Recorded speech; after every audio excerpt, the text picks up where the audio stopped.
कांग्रेस विधायक आरिफ मसूद ने कांग्रेस की बैठक में कांग्रेस नेताओं को हिंदू त्योहारों में शामिल होने की सलाह दी है। विधायक मसूद ने कहा कि कांग्रेस नेता हिंदू त्योहारों में जाने से बचते हैं। देखिए एक खास रिपोर्ट। मध्य प्रदेश की राजधानी भोपाल में स्थित कांग्रेस कार्यालय में बैठकों का दौर जारी है। शनिवार को दूसरे दिन भी संगठन की मैराथन बैठक लगातार जारी रही। यह बैठकें राहुल गांधी के मध्य प्रदेश दौरे को लेकर की जा रही है। कांग्रेस की बैठक के बीच विधायक आरिफ मसूद ने बड़ा बयान दिया। उन्होंने कहा, बीजेपी हिंदू धर्म की ठेकेदार नहीं है। कांग्रेस बीजेपी के हिंदू के एजेंडे में फंस जाती है। वहीं आरिफ मसूद ने कहा कि कांग्रेस नेताओं को हिंदुओं की तीज त्योहारों में शामिल होना चाहिए। कांग्रेसी त्योहारों में जाने से बचते हैं, जिससे लगता है कि यह त्योहार सिर्फ बीजेपी के हैं। नहीं, ये मैंने नहीं कहा कि नहीं जाते। मैंने ये कहा कि कांग्रेस के नेताओं को तमाम हिंदू तीज त्योहारों में आगे आके काम अदा करना चाहिए, क्योंकि जब वो आगे आकर उसका मेन रोल पार्ट नहीं करते और पीछे से दूसरे लोग भारतीय जनता पार्टी के आते हैं और वो ऐसा लगता है कि वो आयोजन उनका है। अगर कांग्रेस के नेतागण और कांग्रेस के जो लोग हैं वो आगे आके उस कार्यक्रमों में भाग लेंगे तो वो धार्मिक आयोजन धार्मिक कहलाएगा। नहीं, बचना नहीं। मैंने कहा ना, कुछ क्यों पीछे आगे होते हैं, धार्मिक आयोजन है।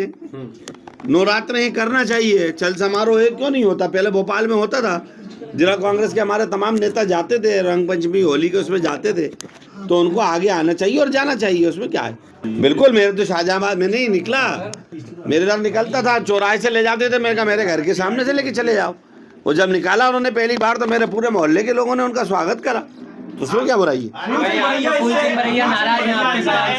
हाँ, बिल्कुल सच है। मैंने यही कहा कि अगर हम हर आयोजन को सही ढंग से सही जगह पर करेंगे तो उसका लाभ मिलेगा, उसका लाभ भी मिलेगा। क्योंकि जब हम धार्मिक आयोजनों में, मोहल्लों में, नवरात्रों में और इन तमाम प्रोग्रामों में आगे रहेंगे तो वहाँ की माँ बहनों को ये लगेगा कि कांग्रेस के ये लीडर हमारे साथ हमेशा धार्मिक आयोजन में भी रहते हैं। अन्यथा ऐसा लगता है कि भारतीय जनता पार्टी के लोग तो रहते हैं और कांग्रेस के गायब रहते हैं। तो ऐसा प्रेजेंटेशन नहीं होना चाहिए। वहीं आरिफ मसूद ने बैठक के दौरान मुस्लिमों का मुद्दा उठाया।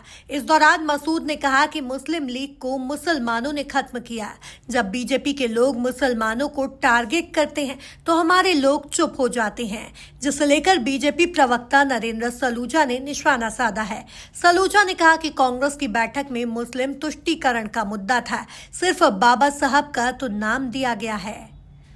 देखिए, कांग्रेस की कार्य समिति की बैठक थी और कहा तो गया था बाबा साहब के सम्मान पर बात होगी।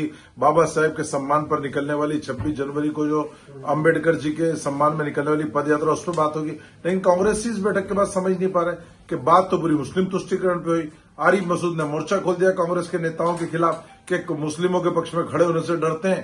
तमाम नेताओं को उन्होंने घेरा। फूल सिंह वरैया ने उनका समर्थन कर दिया कि हाँ, हमें भी मुसलमानों का नाम लेने से रोका जाता है। कांग्रेस के नेता डरते हैं कि हिंदू नाराज हो जाएंगे। तो कांग्रेस के नेता ही बाहर आके चर्चा कर रहे हैं। उनको समझ में नहीं आ रहा है कि बैठक का एजेंडा क्या था। नाम तो बाबा साहब अम्बेडकर जी का और संविधान बचाओ पदयात्रा का दिया गया, लेकिन बात तो पूरे मुस्लिम तुष्टीकरण पे हुई। तो कांग्रेस का यही चरित्र है जो इस बैठक की तुष्टीकरण के एजेंडे के बाद सामने आ गया और खुद कांग्रेस के नेताओं ने बाहर आकर इसको स्वीकारा भी है और इसमें बयानबाजी भी की है। इससे समझा जा सकता है कि कांग्रेस का सिर्फ इस बैठक का एजेंडा मुस्लिम तुष्टीकरण था। बाबा साहब का तो उन्होंने सिर्फ नाम दिया था। कुल मिलाकर आरिफ मसूद ने जिस तरह से कांग्रेसी नेताओं को हिंदुओं के आयोजन में जाने की सलाह दी और मुस्लिमों के पक्ष में खड़े होने के लिए आवाज उठाई, उसे लेकर तरह तरह की चर्चाएं तेज हैं। Bureau report, MP news, Bhopal.